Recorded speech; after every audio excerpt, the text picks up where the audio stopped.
شروع کرتی ہوں اللہ کے نام سے جو بڑا مہربان نہایت رحم کرنے والا ہے۔ ایک دن حضرت مریم سلام اللہ علیہا بیت المقدس سے جڑے حجرے میں عبادت الہی میں مشغول تھیں کہ اچانک حضرت جبرائیل علیہ السلام انسانی شکل میں اندر آ گئے۔ حضرت مریم علیہ السلام اجنبی شخص کو دیکھ کر ڈر گئیں اور کہنے لگیں، میں تجھ سے رحمان کی پناہ مانگتی ہوں۔ حضرت جبرائیل علیہ السلام فرمانے لگے، میں تو پروردگار کا بھیجا ہوا فرشتہ ہوں اور تمہیں ایک پاکیزہ بیٹے کی خوشخبری دینے آیا ہوں۔ یہ سن کر مریم سلام اللہ علیہا کو اور تعجب ہوا کہ سبحان اللہ، مجھے بچہ کیسے ہوگا؟ میرا تو نکاح ہی نہیں ہوا اور برائی کا مجھے تصور تک نہیں ہوا۔ میرے جسم پر کسی انسان کا کبھی ہاتھ ہی نہیں لگا۔ میں بدکار نہیں اور نہ ہی زناکار ہوں۔ فرشتے نے آپ کے تعجب کو یہ فرما کر دور کرنا چاہا کہ یہ سب سچ ہے، لیکن اللہ اس پر قادر ہے کہ بغیر خاوند کے اور بغیر کسی اور بات کے بھی اولاد دے سکتا ہے۔ وہ جو چاہے ہو جاتا ہے۔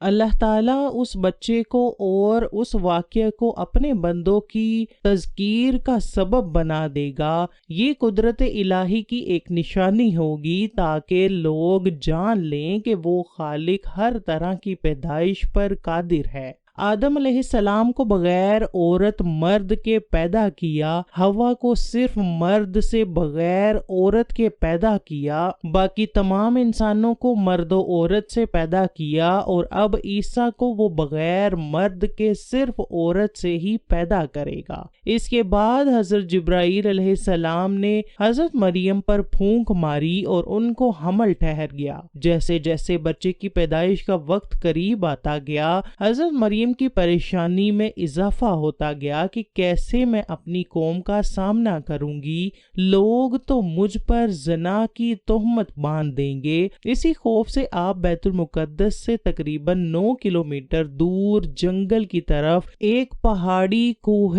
سرات کی طرف چلی گئیں۔ اسی جگہ کو بعد میں بیت الالحم کہا جانے لگا۔ درد زا میں آپ ایک کھجور کے درخت کے ساتھ ٹیک لگا کر بیٹھ گئیں۔ درد زا میں بھی یہ فکر لاحق تھی کہ میں اپنے عزیز و اقارب کو کس طرح مطمئن کروں گی، لوگ مجھے بدکار سمجھیں گے۔ جیسے ہی حضرت عیسیٰ علیہ السلام کی ولادت ہوئی تو حضرت جبرائیل نے وادی کے نیچے سے آواز دی، اے مریم پریشان نہ ہو، تمہارے پروردگار نے تمہارے قدموں تلے ایک چشمہ جاری کر دیا ہے، اور ذرا اس کھجور کے درخت کو ہلاؤ، دیکھو یہ تمہارے سامنے تر و تازہ کھجوریں گرا دے گا۔ اب تم اطمینان کے ساتھ یہ تازہ کھجوریں کھا لو، چشمے کا پانی پیو اور بچے کو دیکھ کر اپنی آنکھیں ٹھنڈی کرو، اور اگر تم پر کسی انسان کی نظر پڑ جائے تو اشارے سے کہہ دینا کہ میں نے روزہ رکھا ہوا ہے، میں آج کسی شخص سے بات نہیں کر سکتی۔ 40 دن بعد حضرت مریم اپنے بیٹے کو لے کر اپنے گھر آ گئیں۔ بس جیسے ہی نومولود بچے کو حضرت مریم علیہ السلام کی گود میں دیکھا تو پکار اٹھے کہ مریم تو نے یوسف سے زنا کیا ہے، نہ تو تیرا باپ برا اور نہ ہی تیری ماں۔ روایت ہے کہ تمام لوگ جمع ہو گئے اور حضرت مریم پر ہر طرح کی تہمتیں باندھنے لگے۔ خاندان والے کہنے لگے کہ مریم اور اس کی منگیتر یوسف کو زنا کے جرم میں سزا ملنی چاہیے۔ پھر اچانک حضرت مریم نے اپنے بچے کی طرف اشارہ کیا جو کہ اس وقت دودھ پی رہے تھے۔ وہ بول اٹھے، میں اللہ کا بندہ ہوں، اور پھر اللہ کی طرف سے نبوت اور کتاب ملنے کی خبر دی۔ اس کے بعد فرمایا، اللہ نے مجھے نماز اور زکوٰۃ کا پابند بنایا، اور جب تک میں زندہ ہوں مجھے اپنی والدہ کا حق ادا کرنے والا بنایا، اور مجھ کو سرکش اور بدبخت نہیں بنایا، اور اللہ کی سلامتی ہے مجھ پر، جب میں پیدا ہوا، جب میں مروں گا اور جب دوبارہ زندہ کر کے اٹھایا جاؤں گا۔ یہ سننے کے بعد کچھ لوگوں کو تو یقین ہو گیا کہ بی بی مریم پاک دامن ہے اور یہ بچہ اللہ پاک کا معجزہ ہے، لیکن زیادہ تر پھر بھی حضرت مریم اور ان کے بیٹے حضرت عیسیٰ کے خلاف ہی رہے۔ جب حضرت عیسیٰ علیہ السلام کی عمر مبارک 7 سال کی ہوئی تو یہودیوں نے ان کو بہت تنگ کرنا شروع کر دیا اور بیت المقدس کے حالات خراب ہونے لگے، تو حضرت مریم سلام اللہ علیہا اپنے بیٹے حضرت عیسیٰ کو لے کر مصر کی طرف ہجرت کر گئیں۔ پھر 13 سال مصر میں رہنے کے بعد اللہ پاک کے حکم سے دوبارہ فلسطین آئیں۔ پھر اللہ پاک نے 30 سال کی عمر میں حضرت عیسیٰ علیہ السلام کو انجیل عطا فرمائی۔ اللہ پاک نے حضرت عیسیٰ کو بے شمار معجزات عطا فرمائے، جن میں قابل ذکر یہ ہیں: حضرت عیسیٰ علیہ السلام بغیر والد کے پیدا ہوئے، ماں کی گود میں ہی کلام کرنا شروع کر دیا، مٹی کا پرندہ بنا کر پھونک مارتے تو وہ اڑنے لگتا، پیدائشی نابینا کی آنکھوں پر ہاتھ پھیرتے تو اس کو نظر آنے لگتا، کوڑ اور جزام کے مریضوں کو ہاتھ لگاتے تو بالکل صحت یاب ہو جاتے، جو کچھ لوگ کھاتے یا اپنے گھروں میں رکھ کر آتے آپ علیہ السلام سب تفصیل سے بتا دیتے تھے۔ ان سب معجزات کے باوجود بنی اسرائیل کی اکثریت نے آپ کو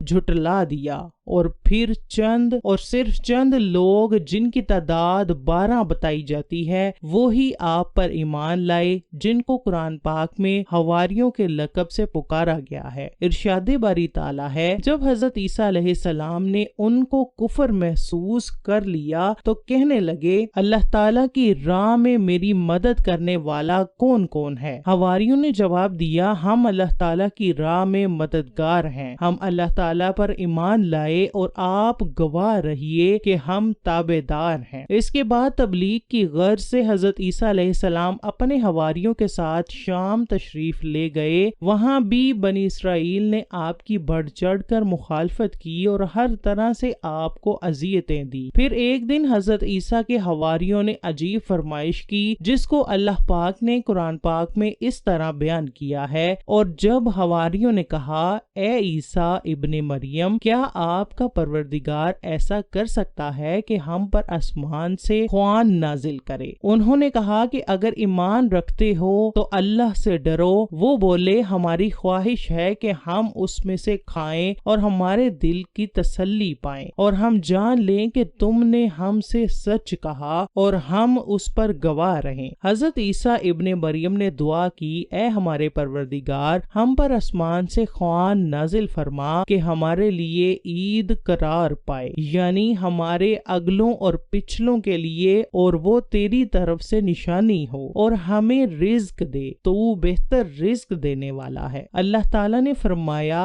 میں تم پر ضرور خوان نازل فرماؤں گا، لیکن جو اس کے بعد تم میں سے کفر کرے گا اسے ایسا عذاب دوں گا کہ اہل عالم میں کسی کو ایسا عذاب نہ دیا ہوگا۔ اب حضرت عیسیٰ کی قوم پر بندروں اور سور بن جانے والا جو عذاب آیا، اس کی 2 طرح کی روایات ملتی ہیں۔ ایک تو یہ ہے کہ ایک دن قوم کے 40 کے قریب لوگوں نے حضرت عیسیٰ علیہ السلام کو گھیر لیا اور آوازیں کسنے لگے کہ زنا کی پیدائش ہمارے علاقوں سے نکل جاؤ۔ حضرت عیسیٰ کو بہت دکھ پہنچا تو اللہ پاک نے ان 40 پر یہ عذاب نازل کیا کہ کچھ کو بندر اور کچھ کو سور بنا دیا۔ قرآن میں اللہ پاک فرماتا ہے، کہہ دو کہ کیا میں تمہیں بتاؤں کہ اللہ کے ہاں ان میں سے کس کی بری جزا ہے؟ وہی جس پر اللہ نے لعنت کی اور اس پر غضب نازل کیا، اور بعضوں کو ان میں سے بندر بنایا اور بعضوں کو سور، اور جنہوں نے شیطان کی بندگی کی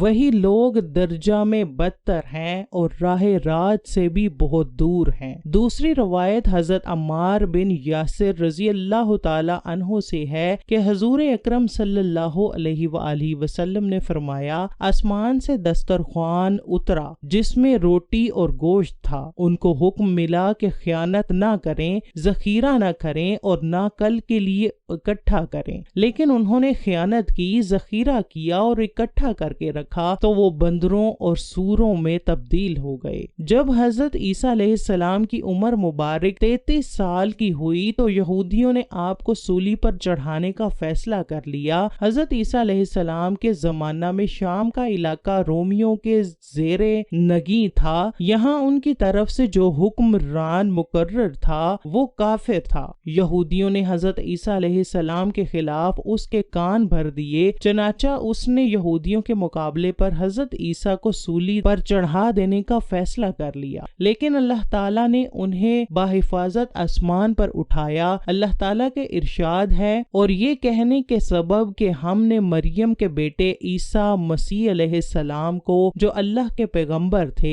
قتل کر دیا، حالانکہ انہوں نے عیسیٰ کو قتل کیا اور نہ ہی سولی پر چڑھایا بلکہ ان کے لیے ان کا مشابہ بنا دیا گیا تھا۔ جو لوگ ان کے بارے میں اختلاف کرتے ہیں وہ ان کے حال سے شک میں پڑے ہوئے ہیں اور پیروی ظن کے سوا ان کو اس کا متعلق علم نہیں ہے، اور انہوں نے حضرت عیسیٰ علیہ السلام کو یقیناً قتل نہیں کیا بلکہ اللہ نے ان کو اپنی طرف اٹھا لیا، اور اللہ غالب اور حکمت والا ہے۔ حضرت عیسیٰ علیہ السلام قرب قیامت میں حضور پاک صلی اللہ علیہ وآلہ وسلم کے امتی بن کر زمین پر نازل ہوں گے۔ حضرت عیسیٰ ہی وہ نبی ہیں کہ جن کا ذکر قرآن پاک میں سب سے زیادہ بار آیا ہے۔ آپ ہی بنی اسرائیل کے آخری نبی ہیں اور آپ نے ان کو نبی آخر الزمان حضرت محمد صلی اللہ علیہ وسلم کی بشارت بھی دی تھی، جس کو قرآن پاک میں اللہ پاک نے ایسے بیان فرمایا ہے، اور جب عیسیٰ ابن مریم نے کہا اے بنی اسرائیل میں تمہارے پاس اللہ کا بھیجا ہوا